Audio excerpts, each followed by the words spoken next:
अस्सलाम वालेकुम। उम्मीद करती हूँ कि आप सब लोग खैरियत से होंगे। एफपीएससी के फ़ेज़ 4 के टेस्ट दिसंबर के लास्ट वीक में कंडक्ट किए गए और इन्हीं में एसएसटी फीमेल का टेस्ट भी कंडक्ट हुआ और ये टोटल 3 बैचेज़ में हुआ। बैच 1 एंड बैच 2 का टेस्ट 26 दिसंबर को एंड बैच 3 का टेस्ट 27 दिसंबर को कंडक्ट हुआ। तो आज हम इसी हवाले से कुछ डिस्कशन करेंगे एसएसटी के पेपर के हवाले से। तो ऐसे अगर हम पेपर के एनालिसिस के हवाले से बात करें तो उससे पहले मैं एक बात करना चाहूँगी और वो ये है कि जो पेपर हम एग्ज़ामिनेशन हॉल के बाहर जो स्टूडेंट बैठा होता है उसकी साइकी में और जो एग्ज़ामिनेशन हॉल में स्टूडेंट पेपर दे रहा होता है उसमें बहुत डिफरेंस होता है। क्योंकि जब एक पेपर सोशल मीडिया पे आ जाता है या हम क्वेश्चंस शेयर करते हैं तो हमें लगता है हमें सब कुछ आता है, पेपर बहुत आसान है।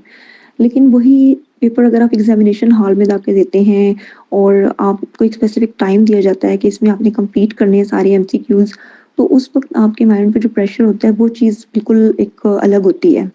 और इसी वजह से यही एक वजह है कि जिसकी वजह से स्टूडेंट्स को बहुत से क्वेश्चंस आते होते हैं वो रॉन्ग कर आते हैं क्योंकि उनके माइंड में एक पेपर का जो प्रेशर बिल्डअप होता है, तो इस वजह से जो है वो क्वेश्चंस जो हैं उनको आते भी हों तो बाज़ दफ़ा वो रॉन्ग कर आते हैं। तो इसमें बहुत सारे फैक्टर्स होते हैं। ये मैंने वैसे एक बात की है कि जनरली जो पेपर हमारे माइंड में एक प्रेशर होता है पेपर का उस हवाले से। तो इस वजह से जो है कुछ स्टूडेंट्स के जो हैं क्वेश्चंस जो हैं वो रॉन्ग हो जाते हैं।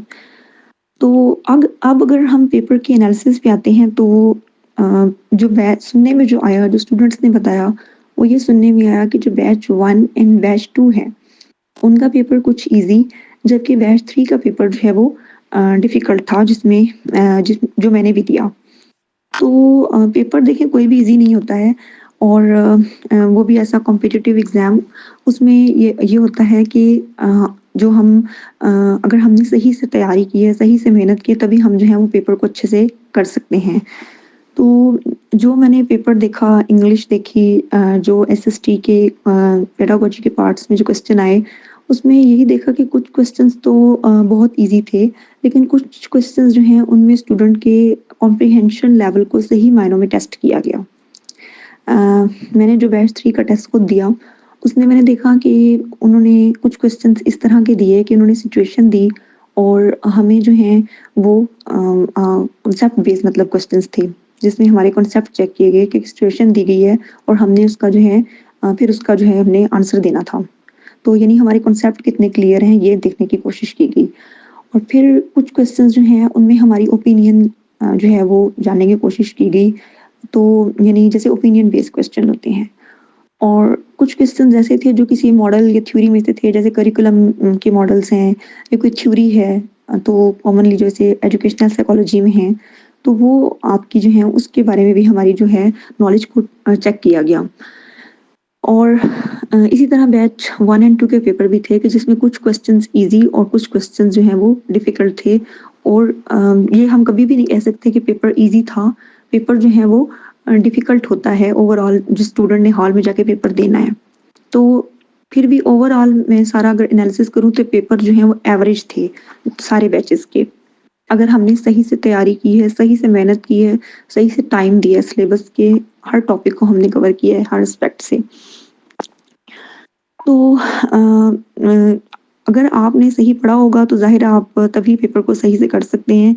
तो पेपर को देख के यही लगा कि अगर आपने सिर्फ़ एमसीक्यूज़ बेस्ड तैयारी की है तो फिर तो मुश्किल है कि आप मतलब कोई आपका तुक्का लग जाए, गेस लग जाए तो वो तो अलग बात है। लेकिन अगर आपने सही से पढ़ा है, डिटेल से हर सिलेबस के टॉपिक को कवर किया तो तभी आप जो है पेपर को अच्छे से जो है आप लोग कर सकते थे हर एमसीक्यू को। इसी तरह अगर इंग्लिश की मैं बात करूँ तो इंग्लिश में जो है वो सिनोनिम, एंटोनिम और जो है वो सेंटेंस करेक्शन यानी कि कौन सा सेंटेंस जो है वो करेक्ट है, इस तरह के क्वेश्चंस जो हैं वो पूछे गए। तो मीन्स कि हमारी जो है वोकैब्युलरी को और हमारी सेंटेंस स्ट्रक्चरिंग को चेक किया गया कि हम उसमें कितने हम जो हैं वो हम कर सकते हैं, उसको कितने अच्छे से हम कर सकते हैं, टेस्ट जज कर सकते हैं। तो मतलब आपने इंग्लिश को इस तरह से ईज़ी कभी भी नहीं लेना है क्योंकि इंग्लिश का पार्ट जो है वो हम तभी से सही से कर सकते हैं जब हमने जो है थॉरली ग्रामर को स्टडी किया हो। तो हमें जो है इस बार के पेपर से फिर ये अंदाज़ा हुआ कि हमने तैयारी जो है वो कभी भी चाहे वो इंग्लिश है, चाहे वो कोई भी सब्जेक्ट है हमने एमसीक्यू बेस्ड तैयारी नहीं करनी है, हमने सिलेबस के हर टॉपिक को हर एस्पेक्ट से कवर करना है, चाहे वो ताकि कोई सिंपल से सिंपल क्वेश्चन भी आ जाए या कॉम्प्लेक्स क्वेश्चन आ जाए तो हमें जो है वो सारे क्वेश्चंस आते हों। यानी हमसे किसी भी एंगल से क्वेश्चन को पूछ लिया जाए तो हमें उसका मतलब फ़ौरन से आइडिया हो जाए कि इसका राइट आंसर क्या होगा। तो बाकी अगर मैं बात करूँ कि आप टेस्ट को किस तरह से, ये तो हमने बात की कि पेपर किस तरह का था, यानी उसका हमने एनालिसिस किया। तो अगर अब बात की जाए कि पेपर की जो है तैयारी किस तरह की जाए, टिप्स अगर मैं आपको इस बारे में दूँ, तो पहले तो एक बात याद रखें कि जब भी सीट्स अनाउंस होती हैं तो कभी भी ये गलती ना करें कि आप लोग जो हैं वो एंड पर तैयारी करें, यानी लास्ट वीक कुछ स्टूडेंट्स का होता है कि वो लास्ट वीक में जो है वो तैयारी करते हैं। इस तरह से ये होता है कि अगर बाय लक तो आपका पेपर अच्छा हो सकता है, लेकिन ये नहीं हो सकता है कि आपने मतलब बिल्कुल पढ़ा ही नहीं है और बस ऐसे ही बस जान छुड़ाई है एमसीक्यू करके तो आपका पेपर अच्छा होगा, नहीं। जैसे ही सीट्स अनाउंस हों आप प्लीज़ सबमिट करवाएँ और उसके बाद आपका जो भी सिलेबस है, मोस्टली जैसे एसएसटी का सिलेबस हमें पता ही होता है, तो कुछ सीट्स का सिलेबस बहुत ज़्यादा चेंज नहीं होता, तो आप उसको जो है मतलब थोड़ी-थोड़ी तैयारी शुरू कर दें ग्रेजुअली। उसका ये फ़ायदा होगा कि आप लोग जो हैं वो अच्छे से तैयारी कर पाएँगे और थोड़ा-थोड़ा पढ़ने से फिर आप आहिस्ता-आहिस्ता आपको ज़्यादा की तरफ जाने की आदत होगी और आप अच्छे से जो है वो आपकी तैयारी कंप्लीट हो पाएगी और आप इन डिटेल तैयारी कर पाएँगे। तो ये तो एक टिप थी कि आपने जो है वो पहले से तैयारी करनी है, और एफपीएससी के टेस्ट में जब कंडक्ट होता है उसमें 4 मंथ्स लगते हैं, 4 टू 5 मंथ्स लगते हैं जब अनाउंस होती हैं सीट्स। लास्ट डेट के बाद से लेकर 4 मंथ्स लगते हैं, ठीक है? तो आपने 4 टू 5 मंथ्स में या 3 टू 4 मंथ्स लास्ट में आपको मिलते हैं। इसमें आपने अच्छे से तैयारी करनी है, ठीक है? तो अब अगर मैं ये सोर्सेज़ की बात करूँ तो इंग्लिश के लिए तो आप जो मैंने खुद तैयारी की और जिससे मुझे बहुत फ़ायदा हुआ, आप लोग एक तो ग्रामर है रैन एंड मार्टिन की, वो बुक स्टडी कर सकते हैं अगर आप बुक की बात करती हूँ मैं। लेकिन अगर मैं यूट्यूब की बात करूँ तो उसपे एक चैनल है इंग्लिश विद रानी मैम जो कि बहुत अच्छा है और मैंने खुद भी उससे तैयारी की है। और आप सिलेबस में जो टॉपिक्स दिए गए हैं vocabulary, strength structuring, grammar usage, वो आप लोग जो हैं इस चैनल से प्रिपेयर करें, तो मैं आपको गारंटी देती हूँ कि आपकी जो इंग्लिश का पोर्शन है वो बहुत अच्छा कवर हो जाएगा। और क्योंकि इसमें जो है उन्होंने इतनी अच्छी इंग्लिश को इंग्लिश के हर उन्होंने कॉन्सेप्ट को इतने अच्छे से क्लियर किया है कि आपको इंग्लिश पे कोई डाउट फिर नहीं रहने वाला है कि जैसे हम क्रैमिंग कर लेते हैं उस तरह से नहीं होगा।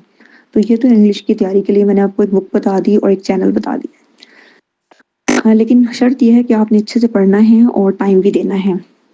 उसके बाद अगर हम पेडागोजी की बात करते हैं तो पेडागोजी के लिए आपने ग्रीन पाकिस्तानी गाइड है एसएसटी की, वो आपने बाय करनी है जो कि रीज़नेबल प्राइस में भी है और बिल्कुल इसको सिलेबस के अकॉर्डिंग जो है वो तैयार किया गया है। और मैंने खुद टेस्ट में काफ़ी क्वेश्चंस ऐसे देखे जो इस बुक में से आए। और इस बुक की जो अच्छी बात है वो ये है कि इसमें बिल्कुल सिलेबस की इंग्लिश भी इंक्लूडेड है, पेडागोजी भी और लास्ट में पास पेपर्स भी दिए गए हैं और थ्योरी और एमसीक्यू हर चीज़ इसमें जो है वो कवर की गई है। तो ये जो है आप इस बुक से इसकी तैयारी करें और अगर आप फिर भी दूसरा सोर्स भी कोई चाहते हैं तो क्वालिफाई एमएड भी है, उससे भी आप कर सकते हैं।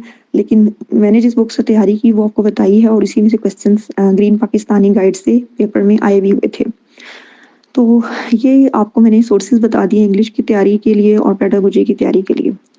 तो आप लोगों ने अपनी पूरी मेहनत करनी है और रिज़ल्ट जो है वो अल्लाह पाक पे छोड़ देना है।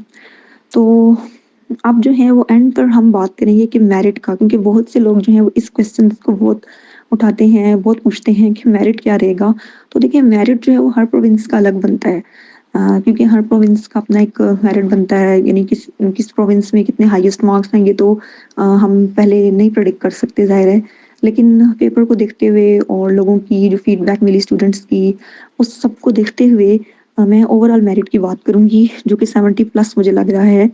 और अगर मैं वैसे बात करूँ प्रोविंसेस के लिहाज से तो आप 65 से अगर आपके अबव मार्क्स हैं तो भी आपके चांसेस हैं कि आप इंटरव्यू के लिए शॉर्टलिस्ट हो जाएँगे।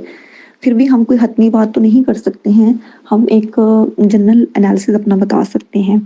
तो प्रोविंस वाइज़ अगर मैं कहूँ तो मुझे 65 से अबव लग रहा है, लेकिन अगर मैं क्योंकि वो हर प्रोविंस का अलग हुआ है, लेकिन अगर मैं ओवरऑल बात करती हूँ तो वो मेरिट 70 प्लस जो है उसके चांसेस लग रहे हैं कि 70 प्लस से अबव होगा मेरिट, यानी 70 प्लस के चांसेस हैं कि मेरिट जो है वो 70 से ऊपर जाएगा। तो हाँ, फिर भी जो है वो आप लोग जो हैं अगर आपके मार्क्स 65 से ऊपर है तो आप लोग उम्मीद रखें और फाइनल तो फिर ज़ाहिर है एफपीएससी जो है जब स्टूडेंट्स का वो एक मेरिट बनेगा हर प्रोविंस का अलग-अलग तो वही उस तभी पता चलेगा। लेकिन हम लोगों ने जो एक एनालिसिस अपना किया है या जो पेपर देखा, जो लोगों की बातें सुनी, उस हिसाब से जो है आपको मैंने बता दिया है। तो आप लोग उम्मीद है कि आप लोगों को जो है अब पेपर के हवाले से, मेरिट के हवाले से और टिप्स जो मैंने दी इस पर जो है आप लोग अमल करेंगे।